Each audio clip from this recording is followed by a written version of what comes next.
Today I'm going to teach you how to have unlimited ideas. Maybe you're a creative person, maybe you're a student or an entrepreneur, and you feel really brain rotted. You feel like you can't think straight or you can't come up with ideas. You try to write, you try to create something, and nothing comes out. And you're starting to believe that there's something wrong with you. Your identity, your sense of self is getting all mixed up. We're going to stop that negative self-talk today, and we're going to give you a very practical system that you can apply right now to start having ideas and to realize that you actually are an infinite idea machine, that your brain is not broken. It's doing exactly what it's meant to do, what it's designed to do. And we're going to give you a good plan for that. We're going to make you feel good. If we have not met before, my name is Josh Chuba. I am a 25-year-old fiction writer. Last year, I wrote this book called Dopamine Hole. It's a collection of 13 short stories. And if you're interested in that kind of thing, you can pick it up. But the more important thing is that I used to be a dopamine addict who could not stop smoking weed and scrolling on my phone and distracting myself moment to moment. And over the course of 3 years, I systematically trained myself to get my satisfaction from deep, meaningful, creative work. Let's start with the good news. The good news is that your brain is not broken. You've just grown up in an information ecosystem you were not psychologically prepared for. The social media app that you're watching this on right now has been specifically designed to hijack your mind and attention.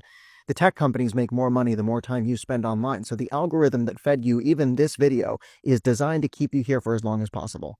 Okay? That is not a pro-human technology, and we're going to have to rebuild it from the ground up. But that's not a problem for right this moment. Right now, we're going to train you to have the internal infrastructure to take care of yourself and pursue something better than infinite, forever, perpetual distraction. You with me? We have to give ourselves the tools, or we have to give ourselves a North Star to aim for that is more exciting than moment-to-moment instant gratification. Part of that is having interesting ideas in your head, because when you are excited by creative work, a project that is bigger than distracting yourself, you are far less likely to spend all of your time scrolling, even though the addictive technology exists and is in your pocket right now. We're just going to go right into the framework. I'm going to tell you exactly what to do. Make sure that you write this down on a piece of paper with a pen, because you do have ideas, and the way to have more ideas is to write things down and to use the muscle that is your creativity, and then the ideas just keep flowing forever. That's the whole video in a nutshell, but let's go deeper. Here's the actual framework. Step 1, you have to do nothing. Okay, so you have so many ideas in your head right now. It is an overwhelming place to be. There is a cacophony of noise in your skull, and it makes it very, very difficult to distinguish between signal and noise. Signal we can define as meaningful information, things that matter, things that move you towards goals, things that move you away from pain, things that inform you of your personal values, the stuff that makes you feel like a good, well-adjusted human being. Signal. Noise is everything else. It is the slop. It is the AI brain rot. It is all of the blah, blah, blah, blah, blah, blah, blah. Anxiety, negative self-talk. You're not this. You're not that. People aren't going to like you. What if this happens? What if your crush doesn't like you? What if you say blah, blah, blah? All that is just, it's noise. So we have to start by doing nothing. And the reason for that is you need to let everything up here digest. If you eat a really big meal and you're really, really full, you're stuffed, you're like, oh my God, I'm never going to eat food again. If you just sit still for like a day and don't do anything and don't eat anything, eventually you'll get hungry again. This is not medical advice, but you understand the principle. The same thing is true for your brain and your psychology. As you start to do nothing, you're very quickly going to become bored. And that's going to be uncomfortable, because for many years now, you haven't had to be bored. Any time that you've felt a sense of boredom, you can distract yourself with something. But boredom is a really, really useful experience as a creative human. You need it, because what will happen is as you get bored, one or two of the ideas that's circling up here right now will make itself known to you. It will become interesting. And what that might sound like is as you're walking amidst a field of flowers, doing nothing, thinking nothing, you're going to be like, oh, wait, hang on. I have an idea for a song or for a business or for something. And it actually doesn't matter what it is. The important thing is that an idea presented itself to you that is exciting. Go walk outside for a second without any noise, stimulation, music, nothing, and just let the thoughts move out of you. And they will. Step 2 is very, very gentle output. So you've already started this with the movement. You've started moving your body a little bit. That's great. Then you're going to pick up a pen and you're going to just start writing without any expectation of making something. So this is a big thing people get caught up on. They say, oh, I have writer's block. Oh, I can't finish an idea. I don't have any good ideas. What is actually true there is that you have a lot of ideas, but you have a very, very difficult time bringing any of them to life, because the second that you sit down to start writing or to start creating something, you give up on the idea. You think it's bad. You have all this pressure to make it good. Your taste doesn't match your skill level. right? So you have this idea of writing the best movie anyone's ever seen. I'm going to write a screenplay overnight. Okay. And then you start writing and you're like, oh, I'm actually nowhere near the ability. I know I'm nowhere near the skill level necessary to do this. And so then you're frustrated with yourself and you give up. And worse than that, you don't give up. You say to yourself, no, I'm not a creative person, or I'm not someone who can write. I'm just not a writing guy.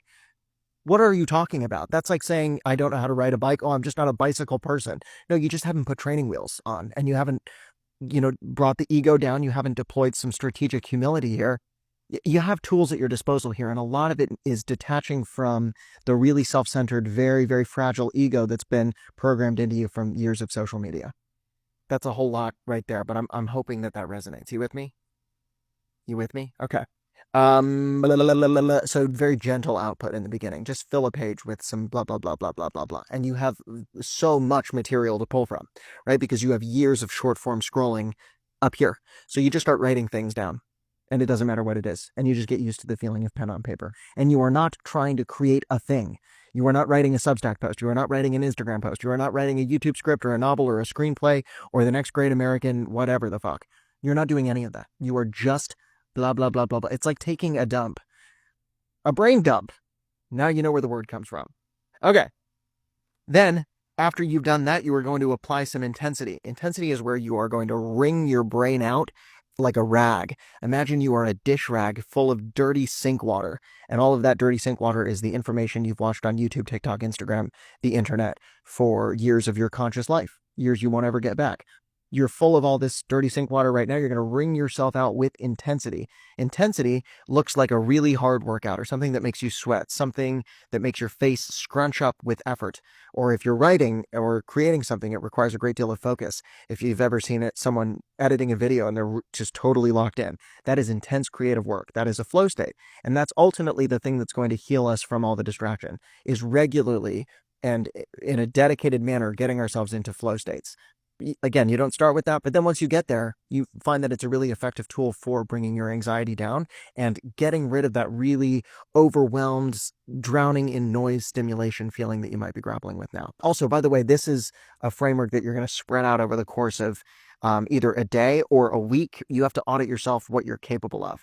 If only one of these tasks sounds possible today, such as returning to silence, going for a long walk with no stimulation, or a little gentle output, or maybe you are ready for something more intense.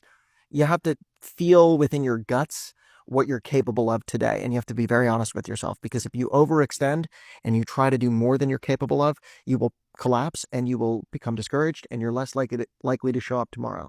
And the number one goal is that you show up and continue with this framework tomorrow. This is how we protect ourselves from chronic distraction. The distraction, the addictive stuff, it's not going away. So we have to build in practices that we are naturally motivated and excited to return to on a daily basis.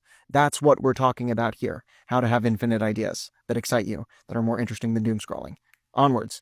Lastly, step 4 is going to be feed yourself nourishing media. So you have to feed your brain new ideas.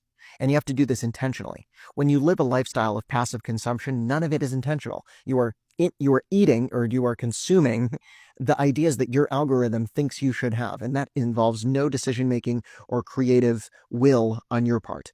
The way that you turn yourself into a creative athlete or an intellectual athlete, or someone who is in touch with themselves and very intentional about what goes in, the way you do that is you structure a media diet based on your own interests. And again, this goes back to step 1 of the framework. You have to figure out what you're interested in by becoming bored again.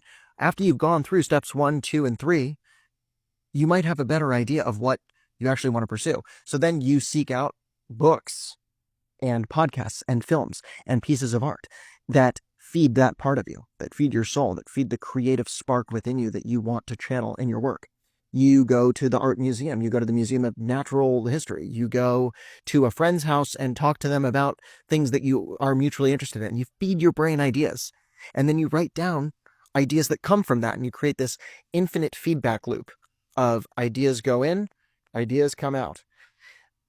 What I hope you're getting from this conversation, where none of these ideas are particularly revolutionary or new, but what I hope you're getting from this is that we're framing the conversation around what you can do. It's a game, it's a practice, it's a system that you can run, right? This is very practical.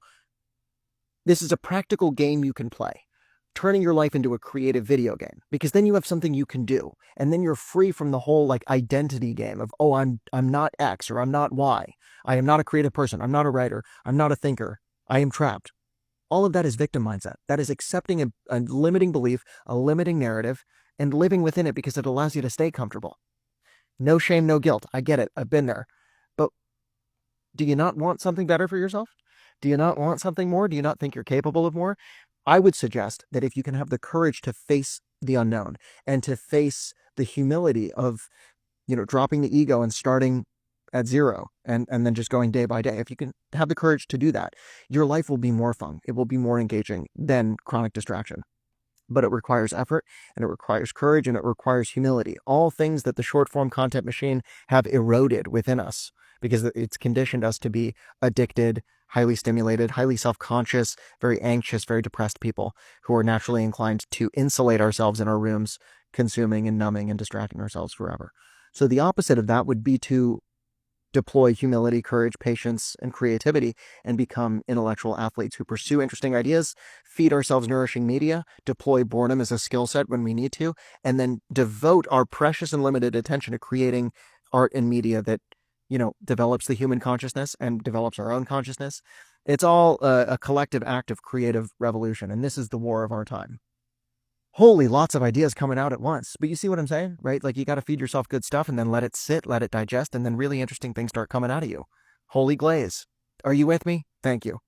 Okay, the last thing I want to cover right now, this has been a very ranty video, but I'm forcing myself to make something imperfect to get back in the flow of consistent output. Sometimes you have to accept that the work is not going to be very good, and that if you just show up purely as yourself, without any expectation, with just full honesty, this is who I am, this is what I'm about, sometimes you trust that the work is what it needs to be. One take wonder. We do this all at once, and you just let it be what it needs to be. Apply this strategy as well in your creative work. Great. Okay, last thing I want to cover is that a helpful metaphor as you start getting into this work. You're going to view your brain as an ecosystem, which means there's inputs and outputs. There are living factors and there are non-living factors. In an ecosystem, you have living factors, plants, animals, insects, microbes, things that are alive within the ecosystem. And then you have non-living factors, soil, sunlight, water, rocks, the physical landscape. And these things interact with each other to create a vibrant place of many living things, all depending on one another, right? So like the birds depend on the worms. I'm not a scientist here. Do you understand the metaphor that I'm trying to get across? I think so. In your mind, ideas are a product of that ecosystem. So you need to get in the practice of auditing your own internal ecosystem. What is coming in?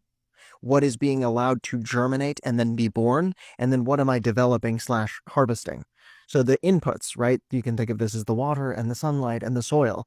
What are the ideas that are coming in? And when you start auditing your ideas, the media, the content, the information, the programming that's going into your skull, when you audit that very, very intentionally, you realize how much of your media diet is comprised of slop. It's comprised of fast food, the McDonald's, the Taco Bell of the information world. And then you decide, you know what, maybe I want to have some informational chicken breast and rice, or some informational spaghetti bolognese, whatever you enjoy, right? And then you start reading fiction, and then you start watching movies with your full attention without going on your phone. And you start looking at the little details of all the beautiful art that surrounds you. And when you get to that point, you realize that every single moment of your life, every single frame of your conscious experience in this physical realm is a work of art if you can choose to see it that way. And that the choosing to see it that way is the skill to develop. That is what it means to train your attention. Consider the ideas that are being allowed to germinate and then be harvested, right? What do you want to create? And what's interesting about that question is that when you're asking it right, you don't have to think very hard. So most people are like, they try to hyper curate who they are in the digital world. They're like, who do I want to be seen as? Am I going to be the fiction writing guy, or am I going to be the mental health self-help guy? I don't know who thinks of it that way. Am I going to be an artist, or am I going to be a tech programmer? And I have to decide on an Instagram bio that then is going to be my identity box for the rest of my life. And then I'll be okay. Then I'll have it figured out. Then I'll be the AI automations guy. And then I will never have to figure out who I am again. And every dinner party I ever go to, I'll be like, I'm the AI automations guy. And they'll be like, yo, you're so cool. And then your problems are solved, right? Incorrect. You are not a thing. You are not X, Y, or Z. You are a living, breathing, dynamic process of this life. And it's not about who you are. It's about what you're doing. It is an active being. It is a process. You are in motion and you are never one thing. The moment you decide to be one thing is the moment you die, conceptually, and maybe literally. So let's stay in motion and let's consider that forget about who you are and what you want your grand magnum opus to be. Forget about your grand project. Let all of that go. Let it go. Did you let it go? Thank you.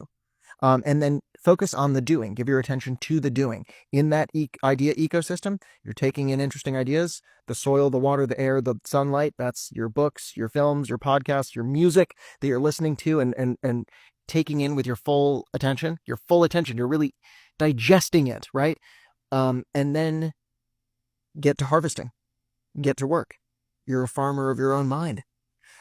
Forget about who you are, forget about your Instagram bio, and just start putting things on paper or putting things on the keys or start making something visual. But start doing something. Focus on the ing, the doing of the thing. Okay, goodness gracious, we are all over the place. Let's review everything we've covered and then let's get the hell out of here and start doing something, yeah? Okay. So you're overwhelmed with ideas. Great. Welcome to 2026. We're going to be doing this work for the next several decades. So strap in. It is not too late for you. This is only the beginning. Humanity is being challenged at scale right now. You are on the front lines of the creative revolution, and we need you. We need your ideas. No one else can produce what you are here to make. View yourself as a creative athlete and then get to work, get to practice. It's not about you. It's about everyone else. Step 1, go back to nothing. So destimulate yourself, let go of all the ideas, let them process out of you. If you give yourself time and silence, they will. Step 2, reintroduce yourself to the page, to physical practice, slowly. Do it gently. Do it in a way with zero pressure. Don't try to make anything grand. Just try doing something. Get your body in motion because that's the only way the anxiety goes away is by doing something. Step 3, dial up the intensity, right? Wring your brain out, wring your body out, sweat, focus, give yourself hours of uninterrupted focus time to do the creative work, really stretch yourself. And then your ideas will grow back stronger. It's like hypertrophy in the gym. You break your muscles down and then they grow back stronger. Provided, step 4, you feed yourself nourishing media. Feed yourself books, podcasts, music, all the great art of our time. You have the internet at your fingertips. You can use it for good. Be a conscious curator of your own media diet.